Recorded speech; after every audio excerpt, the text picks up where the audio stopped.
It's not the best. I mean, this is not a definitive list. This is more like what Josh had hanging out in his Halloween organizational tote. Yeah, but they're like these clear plastic bags. Yeah, you can see through both sides. It's pretty nice. We'll try and get you some B-roll of it. They're sold out on Amazon. Oh, yeah. Of those Maybe bags? those VHS collectors, you know? Yeah. They're very popular these days.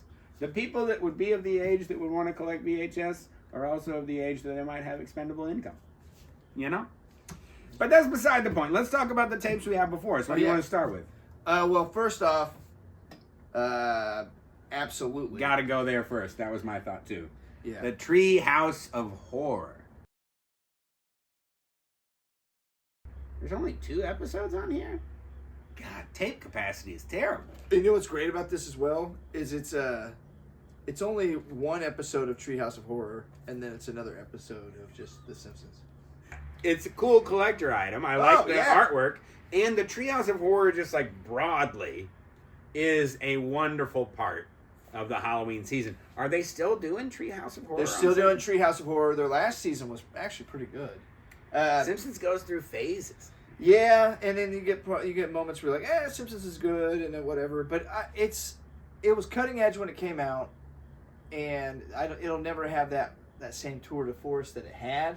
But now it's part of the zeitgeist. It's legendary. Yeah, it's enshrined. You know, like if you're working on The Simpsons, you made it. It's like getting a violin seat in the New York Philharmonic or something like that. Yeah. We're gonna go Ghostbusters first. Okay. Original Ghostbusters. Now, I love this movie. Right. It's so very good. Although I think I'm more familiar with Ghostbusters 2, but I've been told that Ghostbusters 2 is basically Ghostbusters again, right? It's the same plot. They just like substituted some of the characters. The stakes are different.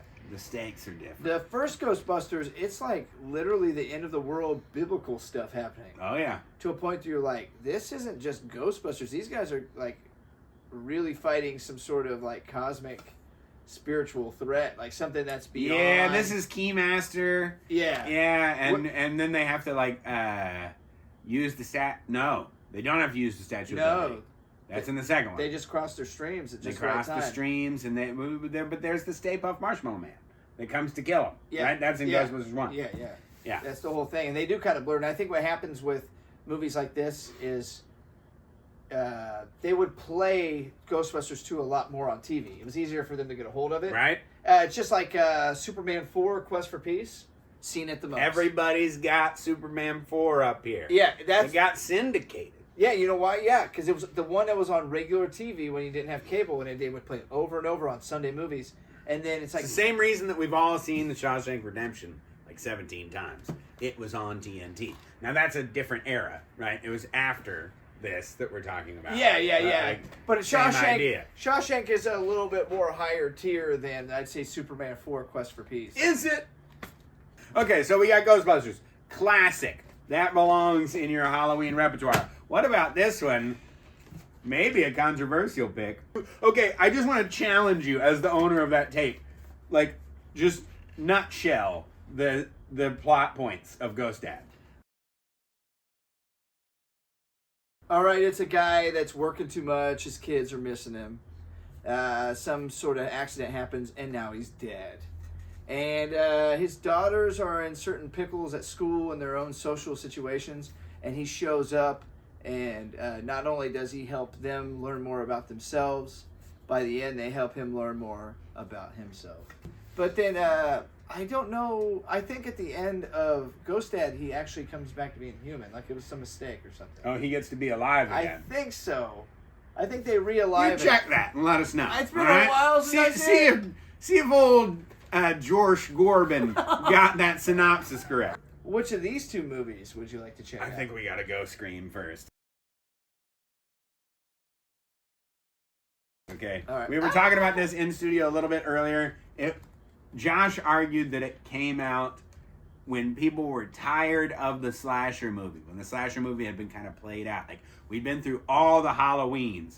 We've been through all the Jasons, right? And it was like, okay, whatever. Yeah, you know? yeah. There are two. But then this movie came out, and I remember, like, this one got people. Like, that mask, it's kind of a joke now. It's been meme-ified.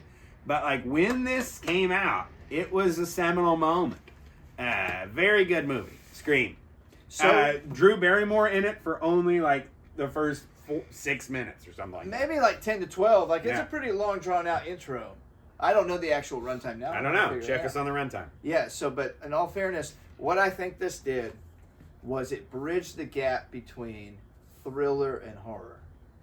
Oh, yeah. And so what Definitely. happens is thriller is always that mystery. It's Yeah, always who's that, the killer? whodunit. Yeah. And then yeah. you've got horror, which is like whatever you're looking for. That it can either be like true horror where things Well, never no, work it's out, where that who done it like gets you. Yeah. Like, that's the horror. and then, where nobody wins. Yeah. But occasionally there's always the final girl, which becomes the cliche with the Of horror course. genre.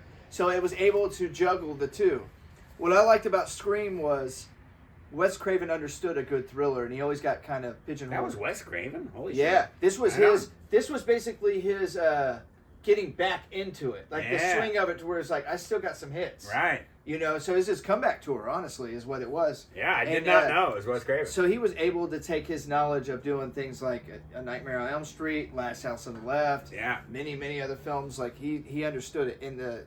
He took a good story with good idea of the plot of a horror film done, like I said, is more of a thriller.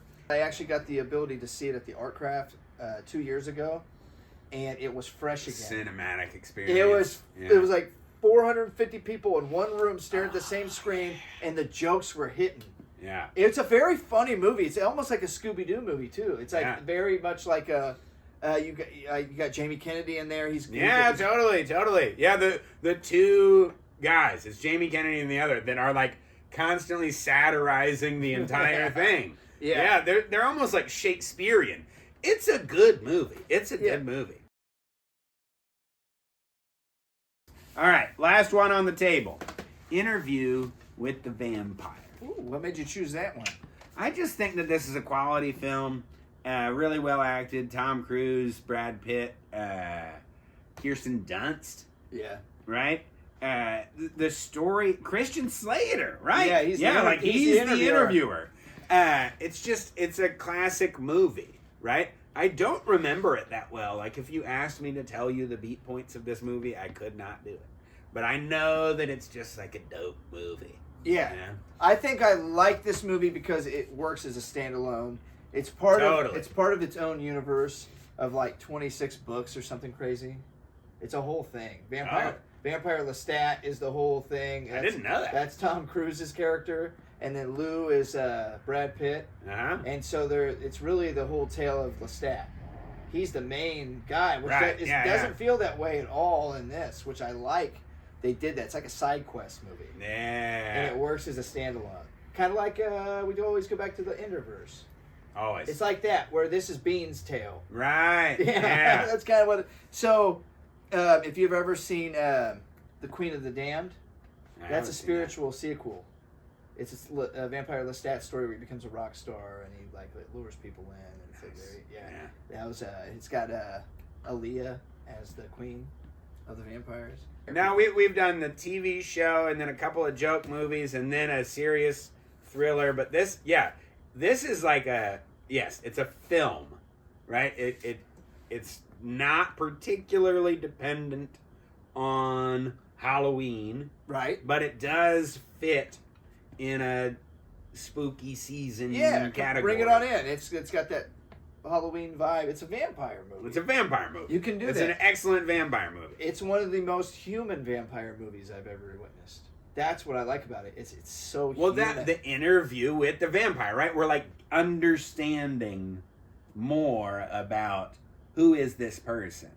Okay, well, there was a look at 5 tapes off of Josh's. VHS wall of fun. Yeah, Yeah. not available on Amazon. Sorry, you can't get them.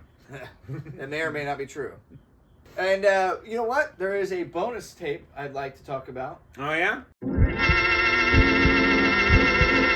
And it's one, it's called the Blair Witch That Project. movie was extremely good. That was revolutionary. You talking that about hand cam. right place, like, right time, right yeah. scenario. That's the most found footage film ever found at the time. The most found footage film ever found at the time. I want to watch it right now. You want to go check that out? Son of a gun! Get Shrek! Get Get Shrek. Yeah, baby.